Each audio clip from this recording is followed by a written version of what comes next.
तो दोस्तों, इतिहास में जब भी छत्रपति शिवाजी महाराज के साहस, पराक्रम और उनके सबसे प्रिय हथियार की बात की जाती है तो इस लिस्ट में सबसे पहला नाम उनकी एक प्रिय तलवार भवानी तलवार का नाम आता है। तो आज की इस वीडियो में आपको बताऊंगा कि उनके पास ये तलवार कहाँ से आई, इस तलवार का नाम भवानी तलवार कैसे पड़ा, ये तलवार आज कहाँ पे मौजूद है और इसका सबसे अंतिम उपयोग कहाँ पे हुआ था।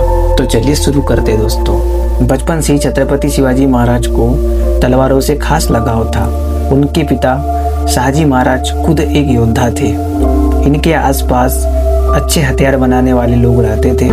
उसी समय छत्रपति शिवाजी महाराज किशोर उम्र में युद्ध की तैयारी कर रहे थे। तब एक बेहतरीन तलवार उनके पास आ गई।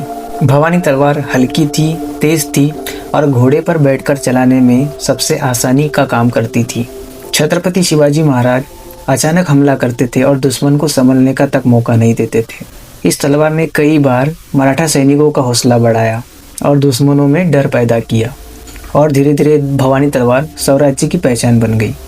अब बात करते हैं इसके आखिरी इस्तेमाल की। ऐसा कोई साफ लिखा हुआ रिकॉर्ड नहीं मिलता कि भवानी तलवार का आखिरी बार किस युद्ध में हुआ, लेकिन इतिहासकार मानते हैं कि शिवाजी महाराज के शासनकाल के आखिरी वर्षों तक ये तलवार उनके साथ रही। राज्याभिषेक के समय 6 जून 1674 को रायगढ़ में भवानी तलवार एक राजचिन्ह के रूप में मौजूद थी। इसके बाद शिवाजी महाराज ने कई अभियानों की योजना बनाई, लेकिन बीमारी के कारण उनका देहांत 1680 में हो गया। इसके बाद तलवार को बहुत संभाल कर रखा गया। अब सबसे बड़ा सवाल यह आता है कि ये तलवार आज कहाँ है। आज भवानी तलवार को लेकर 2 मान्यताएं हैं। एक मान्यता ये कहती है कि भवानी तलवार ब्रिटेन के एक संग्रहालय में रखी गई है और दूसरी मान्यता ये कहती है कि जो तलवार वहाँ पे रखी गई है वो असली तलवार नहीं बल्कि उससे जुड़ी हुई तलवार है। असली भवानी तलवार को मराठा परिवार और भारत से जुड़े कुछ लोग आज भी भारत में ही सुरक्षित मानते हैं।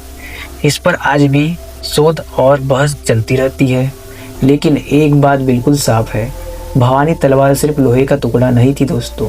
वो शिवाजी महाराज के विश्वास, उनकी सोच और उनके स्वराज्य के सपने की पहचान थी। यही वजह है कि आज भी शिवाजी महाराज का नाम जब लिया जाता है तो भवानी तलवार अपने आप उस तलवार के साथ जुड़ जाती है। तो अगर से आपको ये जानकारी अच्छी लगी तो वीडियो को लाइक और सब्सक्राइब कीजिए दोस्तों।